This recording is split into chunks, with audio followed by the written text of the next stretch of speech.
Vous mentez au public américain à propos de cette guerre depuis le premier jour. La façon dont vous salissez les troupes, honte à vous. La stratégie a été d'une incompétence stupéfiante.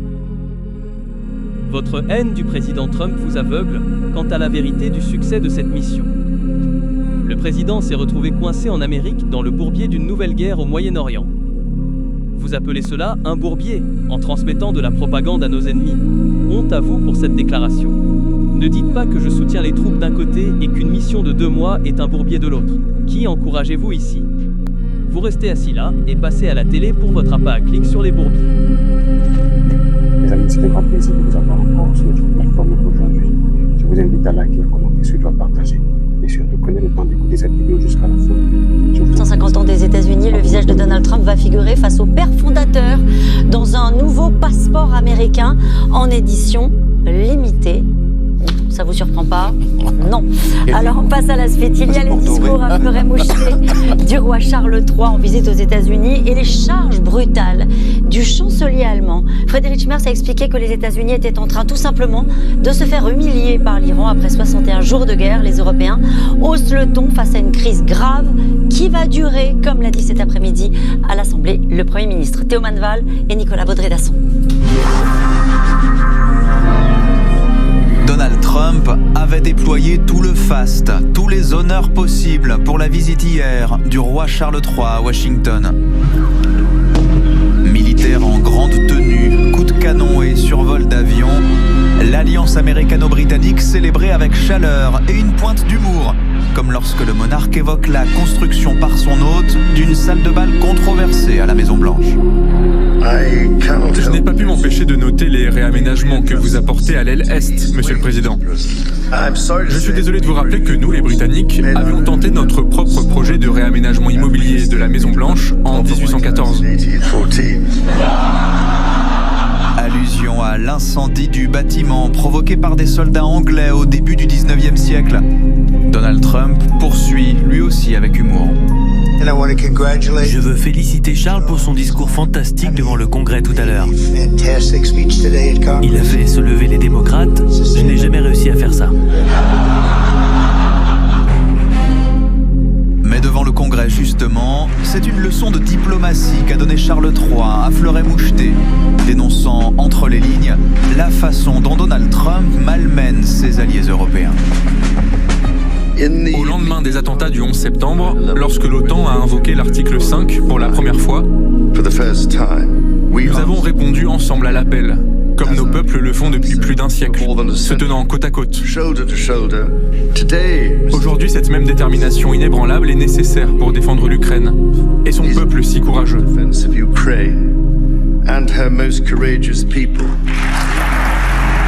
Charles III, nouvelle voix de cette Europe lassée des outrances du président américain. Ce matin encore, Donald Trump publie un message menaçant pour inciter l'Iran à signer un accord sur le détroit d'Ormuz. Fini de jouer les gentils. Pendant ce temps, de l'autre côté de l'Atlantique, Emmanuel Macron s'agace. Faut qu'on rouvre ce détroit. C'est ça qui est dedans. Et il n'est pas le seul à prendre ouvertement ses distances. Même Giorgia Meloni, longtemps soutien sans faille du locataire de la Maison-Blanche, ne goûte pas ses attaques à l'encontre du pape. Ces déclarations concernant le souverain pontife sont inacceptables. J'ai exprimé ma solidarité avec le pape Léon. Et je vais vous le dire franchement, je ne suis pas à l'aise avec une société où les autorités religieuses feraient ce que les dirigeants politiques leur demandent de faire. Un changement de ton notoire pour celle qui fut l'une des rares représentantes du vieux continent conviée à son investiture l'an passé et à qui Donald Trump rendait hommage à sa manière. Allez, je vais le dire. Où est-elle? Ça ne vous dérange pas que je dise que vous êtes belle? Parce que vous l'êtes. Mais le revirement le plus spectaculaire de ces derniers jours est peut-être celui de Friedrich Merz. Allié discipliné, soucieux de l'ego de son hôte dans le bureau ovale il y a 2 mois, Nous apportons notre soutien aux États-Unis et à Israël pour se débarrasser du terrible régime terroriste iranien.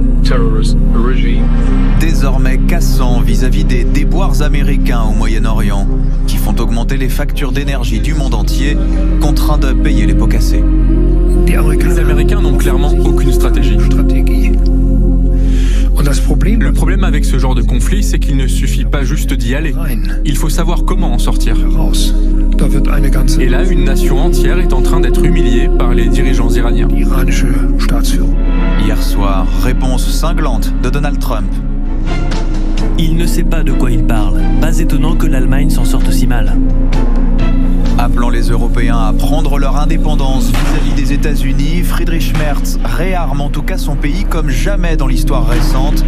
Dépenses militaires en hausse de 24% l'an passé à presque 100 milliards d'euros. L'Allemagne est devenue le 4e exportateur mondial d'armes et dépasse désormais la Chine. Irak demande juste si vous pensez que c'était le premier à qualifier la guerre de stupide. Alors c'est une fausse comparaison, d'accord ? Je comprends que le président et tous les autres ont été mis en cause et qu'il a obtenu toutes les perspectives possibles, y compris la première administration Trump qui les a empêchés d'avoir des armes nucléaires pour qualifier l'Iran de fermement, le détroit d'Ormuz de gagnant.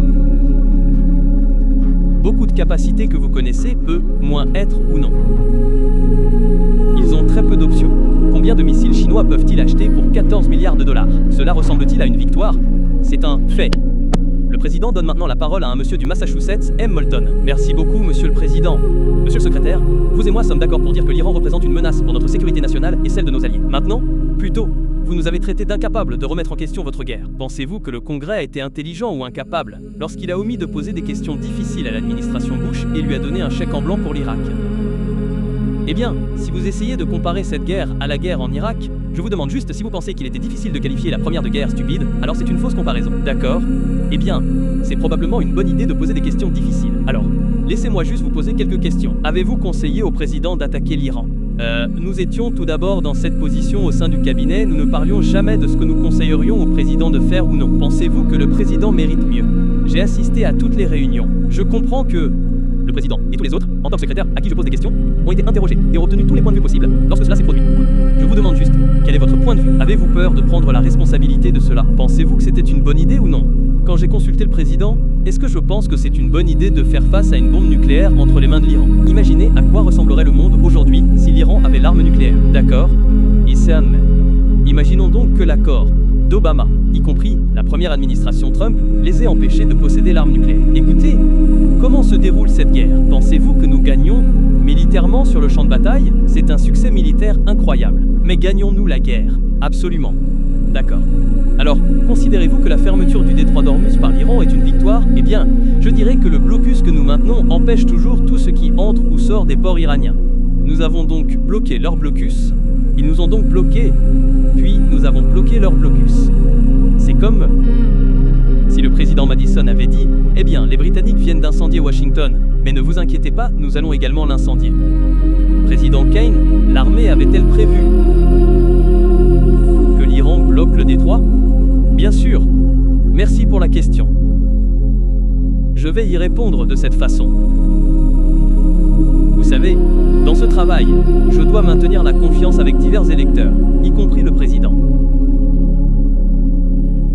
Si l'armée dit qu'enseigner, comme toujours, ce que je veux dire, c'est que lorsque j'explique le rôle, nous proposons toujours une gamme complète d'options militaires qui sont soigneusement étudiées, avec les risques associés à ces options et les considérations qui y sont liées. Alors, monsieur le secrétaire, avez-vous pris en compte ce risque ? Bien sûr, ce ministère a examiné tous les aspects de ce risque et a amené ses balayeurs d'esprit, et seuls balayeurs d'esprit que nous avions dans le Golfe à Singapour quelques semaines avant le début de la guerre. Nous avons de nombreuses capacités dont vous n'êtes, moins être pas au courant, au niveau classifié, à gérer. Au fait, les cuirassés de classe Trump auraient-ils été utiles à cet égard ? Vous parlez d'un futur cuirassé potentiel que nous accueillons dans la flotte. D'accord ? Feu le son de mai. Vous soutenez donc les cuirassés ? Oui, monsieur. D'accord. Dans quelle mesure l'Iran a-t-il profité de la levée des sanctions contre l'Iran par votre administration ? Lorsque vous avez déclenché cette guerre, je peux vous dire que l'Iran est financièrement dévasté en ce moment et que le Trésor américain a environ 14 milliards de dollars de fureur économique. Ils en sont à un point où, entre le blocus et ce que nous leur avons fait militairement, rappelez-vous qu'ils n'ont pas de marine. Ils ne peuvent pas contester le blocus. Entre ce que nous leur avons fait militairement et financièrement, ils en sont à un point où ils ont très peu d'options. Combien de missiles chinois peuvent-ils acheter pour 14 milliards de dollars ? Cela vous semble-t-il gagnant ? Ils ne le sont pas. Nous nous assurons et ils n'achètent pas de missiles chinois. D'accord.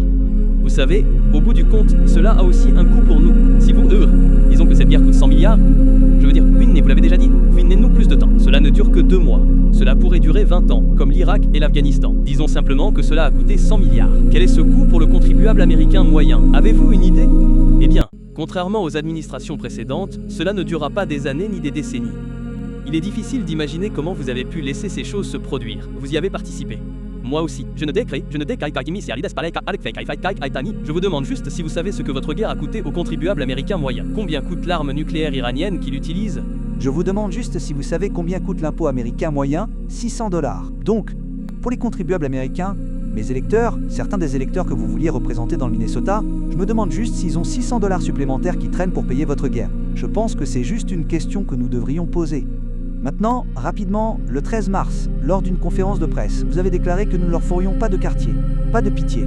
Car ne pas faire de quartier ou ne pas laisser de survivants est un crime de guerre. En vertu des conventions de Genève, vous comprenez que c'est un meurtre. Maintenez-vous cette déclaration. Le ministère de la Guerre se bat pour gagner et nous nous assurons que nos combattants disposent des règles d'engagement nécessaires pour être aussi efficaces que possible. Vous condamnez des membres démocrates du Congrès à être jugés pour sédition pour avoir rappelé à nos troupes de respecter la loi. Mais lorsque vous leur dites de commettre un crime de guerre, vous vous défendez d'insinuer que les lois que nous leur donnons sont des crimes ici. Parvenus au terme de notre vidéo, je pense que vous-même vous pouvez faire des analyses et me dire en commentaire ce que vous en pensez. Sur ce, je vous remercie.